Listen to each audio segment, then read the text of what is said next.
Convido a todos a curvar as suas cabeças e vamos orar, agradecer a Deus por esse momento de adoração e que a palavra do Senhor fale conosco nesta manhã. Oremos todos.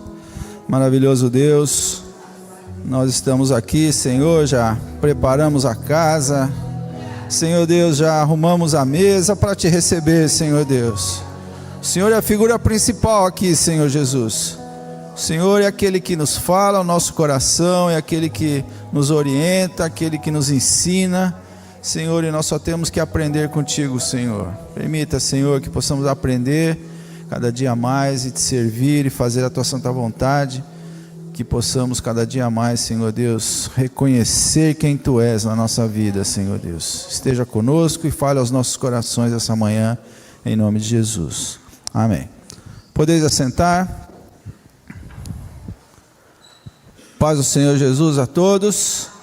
Satisfação grande estar aqui mais uma vez com os irmãos, né? A gente está sempre por aí, os nossos filhos, Gabriel, Mateus, a Larissa congregam aqui, né? E a gente está sempre por aqui para ver os nossos filhos, nossas crias, né?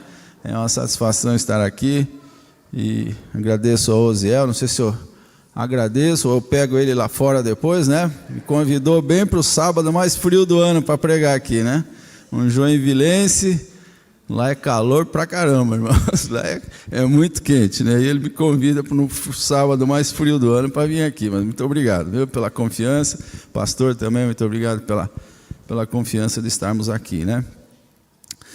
Vamos falar um pouco, irmãos, e agradecer a Deus por essa igreja maravilhosa, né? Que a gente está aqui, essa igreja abençoada, uma igreja que a gente se sente acolhido quando vem, né? É uma bênção isso, né? Agradecer a Deus também pela Igreja da Promessa, que é a igreja que nós participamos. Agradecer que a nossa igreja, irmãos, dedica praticamente metade do nosso horário do sábado aqui ao ensino, né? Passamos aqui a escola bíblica estudando juntamente com o presbítero, né? Um ótimo professor, diga-se por passagem, viu, presbítero? Graças a Deus, né? E a gente aprendeu aqui, e a nossa igreja dedica uma boa parte do tempo do sábado para o ensino da palavra. E isso a gente tem que destacar, irmãos, porque isso são poucas igrejas que têm esse conteúdo que nós temos. Conteúdo de estudo da palavra de Deus. E isso é muito importante, né? Isso nos diferencia das outras igrejas.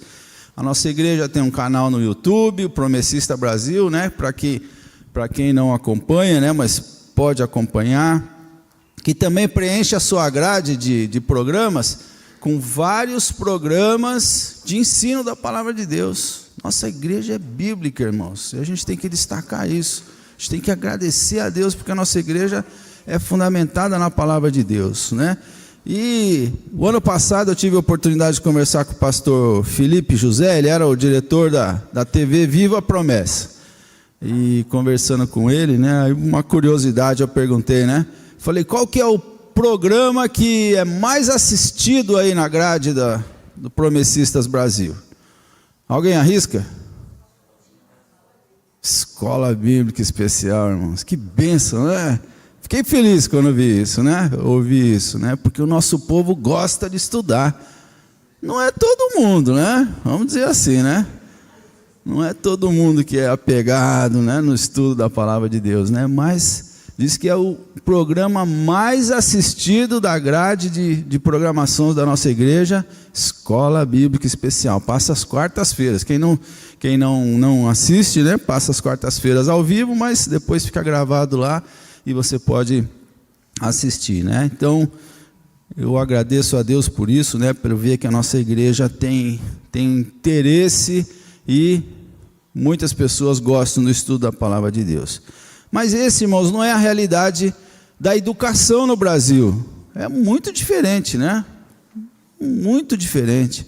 A gente vê aí as dificuldades que os professores, aqui a gente deve ter professores, a gente deve ter pedagogos aqui na igreja também, mas a gente vê a dificuldade que os professores têm em passar o conteúdo, dos alunos absorverem esse conteúdo. E eu trouxe aqui, irmãos, uma reportagem, um videozinho de 3 minutos. É rapidinho aí, né, para vocês assistirem, para vocês verem a quantas anda a educação no Brasil, né, e depois a gente dá sequência aqui ao nosso raciocínio, né, ao nosso conteúdo que a gente tem para hoje. A prova mais importante da educação básica no mundo mostrou que 7 em cada 10 estudantes brasileiros não aprenderam o mínimo esperado de matemática. Esses alunos não conseguem resolver contas simples. A prova mais importante da educação básica no mundo mostrou que 7 em cada 10 estudantes brasileiros não aprenderam o mínimo esperado de matemática. Esses alunos não conseguem resolver contas simples. O Brasil segue entre os piores países avaliados também em leitura e ciências. O Brasil foi reprovado mais uma vez no exame do PISA, que avalia o desempenho de alunos com 15 anos em matemática, ciência e leitura. Entre 81 países, ficou na parte inferior da tabela, com notas abaixo das médias registradas pela Organização para a Cooperação e Desenvolvimento Econômico, a OCDE. No ranking, ficou na posição 52 em leitura, 62 em ciências e 65 em matemática, atrás de outros países latino-americanos. Em matemática, 7 em cada 10 estudantes brasileiros são incapazes de resolver equações simples. Em leitura, metade dos estudantes não consegue interpretar textos. Em ciências, 55% não sabem, por exemplo, o que é o aquecimento global, a quantos graus ferve a água ou quais são os biomas do país. Os resultados na média foram praticamente os mesmos das últimas avaliações. O Brasil até conseguiu avançar algumas posições em relação a 2018, data da última aplicação do PISA. Mas se o país fosse um aluno em sala de aula, não teria nota suficiente para passar de ano. Que o Brasil está estagnado, então, desde 2012, as nossas médias nas 3 disciplinas, elas praticamente não se alteram, e isso o Brasil vinha melhorando. De 2000 a 2012, o Brasil vinha tendo avanços, não na velocidade que a gente gostaria, mas eram avanços. Então, a gente está estagnado, e o mais preocupante é que a gente está estagnado em patamares muito baixos. Mas em um ponto, todos concordam. É preciso valorizar o professor. Nos países asiáticos, que lideram o ranking da OCDE, a lição é investir nos educadores. Se a gente quer reverter esses resultados, tem uma série de tarefas que a gente precisa cumprir, mas acho que a principal é olhar com mais carinho para quem ensina nossos alunos e garantir uma formação mais rigorosa, melhores condições de trabalho, que sem isso vai ser muito difícil a gente avançar. Que os professores tenham dedicação exclusiva a uma só escola, que tenham tempo de preparar aulas, que tenham formação continuada com foco no currículo, na aprendizagem do aluno, que os dados de aprendizagem sejam utilizados para apoiar o trabalho dos professores e coordenadores pedagógicos em cada escola. Muito bem. Só para ilustrar, né, como é que anda aí a nossa educação no Brasil, né? Só repetindo aqui alguns dados: 7 em cada 10 alunos na escola no Brasil, ali em torno de 15 anos, né, os alunos não sabem resolver uma conta simples de matemática.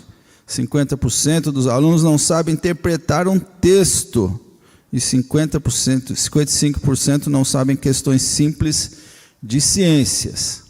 É grave isso, né? Eu olho esses números, eu fico realmente assustado, né? E aí, analisando isso, eu fiquei pensando assim: será que os professores não estão ensinando? Tem professor aqui, não? Ó, tem vários, né? Tenho certeza que estão ensinando, né? Tenho certeza que estão fazendo o seu papel, tenho certeza que usam da pedagogia, né? E a pedagogia a gente entende como conjunto de estratégias ali que eles podem usar para passar o conteúdo, para colocar na cabeça do aluno o conteúdo. Tenho certeza que eles estão usando esse conteúdo, né? E, afinal de contas, não basta só saber o conteúdo, você tem que saber passar o conteúdo, né? E os professores se dedicam também na pedagogia justamente por isso, né? Mas, voltando à questão, por que o aprendizado está tão falho no Brasil, né? E aí, na minha humilde opinião de análise, né, são diversos motivos, né? Entre uns, esse foi citado ali, a valorização dos professores. Também a gente está numa geração aí de jovens hiperconectados, né, cheio de TDAH, né, que é aquele transtorno de déficit de atenção, né? Tá até na moda hoje ter, eu tenho TDAH, né? Já falam assim como se fosse uma coisa boa, né? E por isso, né, muitas vezes ficam distraídos e acabam não absorvendo o conteúdo, né? Mas é importante, né, a gente observar, né, que os professores fazem o seu papel, utilizam a sua metodologia para passar e o conteúdo não está sendo absorvido. O conteúdo não está sendo absorvido, né? Só sei que essa situação faz confirmar também muito mais a importância da pedagogia e dos métodos de ensino para o processo de aprendizagem. As formas de transmissão, as formas de você passar a mensagem são tão importantes que muitas vezes, né, o aluno não está absorvendo, o professor não está fazendo bem, e isso acaba prejudicando o aprendizado do aluno. Eu vou citar aqui um famoso e controvertido também educador, chamado Paulo Freire. Ele é considerado, né, se você for ali na internet, você vai ver que ele é o patrono da educação no Brasil, né? Ele é considerado uma fera aí na educação, né? E ele coloca num dos tópicos que ele, dos ensinos dele, né, ele fala assim, que uma proposta de alfabetização para os adultos, para os jovens, é que você possa utilizar palavras próximas à realidade social dos alunos. Ou seja, falar a língua dos alunos, e com isso você consegue ter um melhor aprendizado.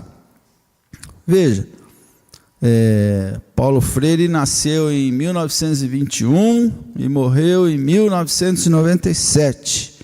Né? E muitos pedagogos também, além de Paulo Freire, também citam esse método como um método eficiente para você transmitir o conteúdo, transmitir aquilo que você quer ensinar.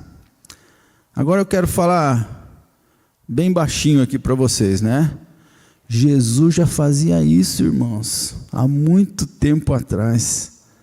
O nosso mestre já fazia isso há 2000 anos atrás. Muito tempo atrás, ele já praticava essas técnicas de pedagogia, né? E por isso que eu vou convidar vocês aqui um pouco para meditar sobre a pedagogia que Jesus utilizava para passar o seu conteúdo, para passar o evangelho vivo para as pessoas. E a gente vai ver que utilizando essa pedagogia de Jesus, você vai ser muito eficiente, você vai ser muito eficaz quando você evangelizar uma pessoa, né? Muito bem, o primeiro tópico que eu queria falar aqui sobre a pedagogia de Jesus era que ele ensinava através de parábolas, né? Em Mateus 13:34, se tiver o texto ali, se puder projetar para mim, Mateus 13:34 diz assim o texto, né? Tudo isso disse Jesus por parábolas à multidão, e nada lhes falava sem parábolas. Tudo ele falava, né? Ali tem uma tradução um pouquinho diferente. A todas essas coisas falou Jesus à multidão por meio de parábolas, e nada lhe dizia sem usar palavras enigmáticas. Estava ali, né? Uma tradução até um pouco diferente. E o que era parábolas? Ele contava historinhas, né? Historinhas da realidade das pessoas. Para quê? Para que as pessoas pudessem entender e assimilar melhor o ensino. E vale destacar, né, que não eram fatos, né? As parábolas não eram fatos, eram histórias.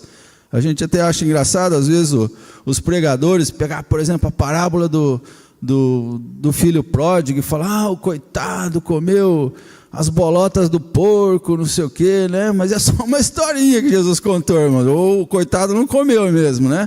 É só uma historinha. Mas Jesus fez aquela história, falou que aquele rapaz saiu e foi lá e passou a humilhação lá fora e depois voltou. Para quê? Para que ele contou essa historinha? Para dizer para a gente, olha, quando uma pessoa que estava aqui dentro saiu da igreja, resolveu viver a vida lá fora, longe da igreja, Mas se um dia ele se arrependeu, se um dia ele tomou consciência e ele falou, vou voltar para os caminhos do Senhor, é para a gente fazer festa, irmãos. É para o grupo de louvor estar lá na porta, ó. O irmão vai entrar lá na porta, lá no portão, e o grupo de louvor está lá na porta, tocando, louvando ao Senhor por mais um pecador que se arrependeu e voltou para os caminhos do Senhor. Esse é o ensino que Jesus Cristo está passando na parábola, né? Na parábola do filho pródigo. Outra parábola importante, né? Os trabalhadores da última hora, lembram, né? Uns começaram às 6 da manhã a trabalhar, outros começaram às 9, outros depois meio-dia, e aí 3 da tarde chegou mais uma turma para trabalhar, e no final do dia o profissional lá, o dono da seara, pagou a mesma coisa para os caras, né? Todo mundo, um trabalhou 3 horas só, mas que isso, né? Injustiça é essa, né? Como é que pode? Não, Jesus não é injusto, né? Jesus tinha um conteúdo para passar através disso, né? Para dizer, olha, mesmo que você se arrependa no último minuto da sua vida e você receber Jesus no seu coração, a salvação está lá no seu coração, irmão. A salvação entrou no seu coração, né? Então ele usa essa figura de linguagem da parábola, ele usa esse método de ensino para dizer e para passar o conteúdo que ele quer passar para a gente, né? E aí então a gente aprende, isso fica guardado no nosso coração, né? Veja, Jesus usou diversas figuras nas parábolas, né? Dentro das parábolas ele falou sobre propriedade rural, falou de uma família, falou de herança, falou de trabalho na roça, enfim, né? Tudo isso que era muito comum naqueles dias, para passar o seu ensino principal, né? Para que as pessoas, que o ensino ficasse lá no coração daquela pessoa, daqueles que estavam ouvindo, né? Será que se eles falassem de espaçonaves, de planetas, falasse de anjos, teria essa aceitação? O ensino entraria no coração das pessoas? Certamente não, né? Certamente seria mais difícil, porque não era a realidade daquelas pessoas, né? Era bem diferente do dia a dia daquelas pessoas, né? Mas não, né? Jesus usava figuras peculiares às pessoas, figuras que eram do dia a dia daquelas pessoas. Fora isso, Jesus usava também de ilustrações para trazer esse ensino. Veja lá na mulher samaritana, Jesus chega lá, aborda aquela mulher, e Jesus fala de fonte, Jesus fala de água, Jesus fala de suprir as necessidades daquela mulher, né? Suprir, se você beber, você vai ter uma fonte que jorra para a vida eterna, diz ali, né? A gente até canta um cântico que fala sobre isso, que não preciso mais buscar em outra fonte. Por quê? Né? Porque eu encontrei a fonte verdadeira, que é Jesus Cristo, né? Então ele está usando ali a figura da linguagem da fonte, da água, justamente para dizer, né, que se nós chegarmos até Jesus, as nossas necessidades, as nossas carências serão supridas, o nosso vazio interior será suprido, porque Jesus é a fonte que nos preenche, é a fonte que sana as nossas necessidades e atende às nossas carências, né? Então Jesus usa da carência, da realidade daquela mulher para ensinar aquele conteúdo que ele estava querendo passar para ela, né? Em outras ocasiões, Jesus usou exemplos de lâmpada, como luz do mundo, de sal da terra, semente de mostarda, pastor e ovelha, enfim, né? Todos recursos de ensino que faziam parte do dia a dia daquelas pessoas, e o que facilitava em muito o aprendizado daquelas pessoas, né? Outra técnica de Jesus, vão anotando aí, veja aí quantas coisas importantes Jesus fazia, né? E como técnica de ensino aqui, ele ensinava através de perguntas, ele ensinava perguntando. E qual que é o segredo disso, né? Qual que é o segredo de você ensinar fazendo uma pergunta? Ou seja, né, se eu falo uma coisa aqui e pergunto para o Osiel tem que pensar, né, para responder, né? Não vai sair respondendo qualquer coisa, né? Ele vai ter que pensar, né? E lá em Lucas 9, 18 a 20, se puder projetar para a gente lá, Lucas 9, 18 a 20, Jesus estava orando, e ele aborda os seus discípulos, né? Certa ocasião, então estava Jesus orando em particular, e com ele estavam seus discípulos. Então lhe indagou: que as multidões afirmam que eu sou? Mais adiante, e aos que eles replicaram, alguns comentaram que João Batista, outros Elias, e ainda outros afirmaram que és um profeta do passado que ressuscitou. Mas vós, inquiriu Jesus, que dizeis que eu sou? Olha a pergunta que Jesus faz. E aí Pedro, né, sempre à frente, sempre querendo responder rapidamente, né, ele pensa um pouco e aí ele responde, né, és o Cristo de Deus. Ele pensou para responder, né, ele pensou na sua resposta, ele ficou ali matutando, fez uma linha de raciocínio para poder então responder Jesus. Eu tenho certeza que essa frase de Pedro, né, ficou marcada no coração dele, né, ficou ali. Eu respondi que Jesus Cristo é o Filho de Deus, né, e aquilo ficou marcado, ficou ali na sua mente, no seu coração, para toda a sua vida, né. Então é uma forma de você também ensinar através de perguntas, né. E aí então a gente vê mais algumas outras técnicas que Jesus usava aqui, né, que além de ser técnicas, né, mas são questões importantes, porque o ensino de Jesus era eficiente, era muito eficiente o ensino de Jesus, né. Além das técnicas que ele usava, ele conseguia transmitir claramente a sua mensagem, porque ele vivia aquilo que ele ensinava. Ele vivia aquilo que ele ensinava. Imagina um professor, né, na sala de aula hoje, nas nossas escolas seculares, falando assim: olha, alunos, temos que fugir das drogas, temos que fugir das coisas ilícitas, né?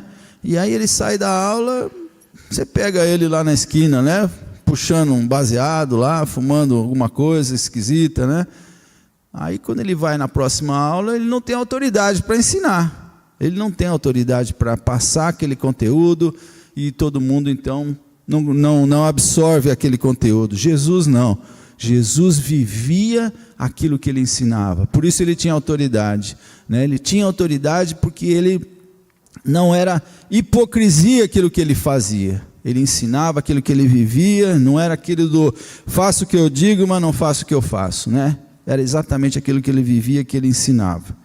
Outro aspecto importante de Jesus é que ele ensinava com autoridade, né? Mateus 7, 28 e 29, foi quando que nós lemos ali, que esse texto de Mateus 7, 28 e 29, fala assim, né? Quando Jesus acabou de pronunciar essas palavras, estava a multidão atônita com o seu ensino, porque ele os ensinava como quem tem autoridade e não como os mestres da lei. Mais uma vez, né, os mestres da lei ensinavam, mas ensinavam sem autoridade, porque eles não viviam aquilo que eles pregavam, né? Então Jesus tinha autoridade para falar, para pregar, e por isso havia uma absorção do ensino, né? Outro exemplo da autoridade de Jesus, Mateus 21, de 12 a 13, esse é o texto preferido dos irmãos barraqueiros aí, né? Mateus 21, de 12 a 13. Vamos lá.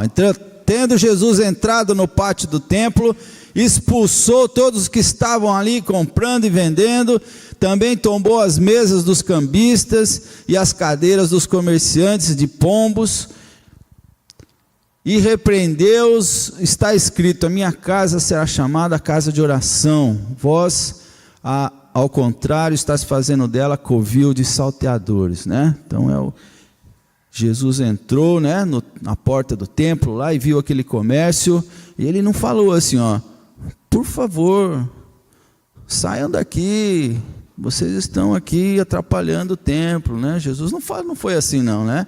Diz ali que Jesus chegou mesmo valendo, né? Ele expulsou todo mundo de lá, né? Ele expulsou, e olha o detalhe, não consta na palavra de Deus que ninguém contestou essa posição de Jesus. Ninguém brigou, ninguém ficou chateado, ninguém ficou bravo. Por quê? Porque Jesus tinha autoridade e sabia que Jesus estava fazendo estava certo, né? Então A autoridade de Jesus é ali verídica, né? E todo mundo podia ver isso, né? Jesus expulsou, fez tudo isso, e a autoridade que ele tinha lhe deu esse poder, né, de fazer sem que ninguém pudesse ficar chateado nem bravo com ele, né? Então, observe, irmãos, quantas técnicas Jesus utilizou, que alguns educadores, né, acham, né, Paulo Freire aqui, né, coitado, né, acho que era dele a técnica, né, mas já era de Jesus, né? Jesus já tinha falado isso há muito tempo, né? Mas eu gostaria de finalizar aqui a nossa meditação de hoje, irmãos, depois dessa aula de pedagogia de Jesus aqui, que Jesus nos traz, e da sua eficiência no ensino, para nos fazer pensar sobre os dois aspectos, né? Dois aspectos importantes. Primeiro, né? Aqui vai para todos nós, como igreja, aos professores, ao departamento infanto-juvenil, para que nós reavaliemos o nosso ensino, né? A nossa forma de ensinar. Será que nós estamos usando essa pedagogia de Jesus? Usar a linguagem da pessoa? Será que a gente está usando a linguagem apropriada da idade? Será que nós estamos usando a linguagem apropriada dos jovens de hoje em dia? Né? Os recursos, né? Jovens hoje usam muito celular. Eu uso o celular para fazer a evangelização, para ensinar para os alunos, né? Então você pode utilizar os recursos, né? Então, primeiro tópico para a gente pensar, para a gente repensar e reavaliar o nosso ensino aqui dentro da igreja, né? Como é que está sendo, para a gente ter uma maior eficiência, né? E o segundo, como é que nós estamos transmitindo o Evangelho de Cristo? Como é que nós estamos transmitindo? Será que nós estamos usando a linguagem, né? É importante você conhecer bem a família que você vai levar um curso bíblico, você conhecer bem aquela pessoa que você está falando, o teu amigo lá do trabalho, né? E falar a linguagem dele, faça ilustrações da realidade dele, da vida dele. Tenho certeza, né, que você vai levar o Evangelho de Cristo, né, através de perguntas, como Jesus fez, né? E mais do que isso, importante, né? A gente, para levar o Evangelho, a gente tem que ter testemunho, né? Não adianta a gente pregar alguma coisa que a gente não vive, né? Então tudo isso serve para a gente pensar, para a gente ser mais eficiente no ensino, tanto aqui na igreja, quanto nas nossas evangelizações, que a gente possa seguir a pedagogia de Jesus, que Jesus possa ser o nosso mestre, não só no conteúdo, mas também nas técnicas de ensino, né? Que Ele possa nos ser o nosso parâmetro, possa realmente fazer, né, com que o nosso ensino seja cada vez mais eficaz, e a gente possa trazer muitas pessoas para o reino de Deus e tirar pessoas do mundo, das trevas, e conduzi-las a Jesus através da nossa vida, que a gente possa aprender e botar em prática tudo aquilo que Jesus Cristo nos ensina nessa manhã. Amém? Deus nos abençoe.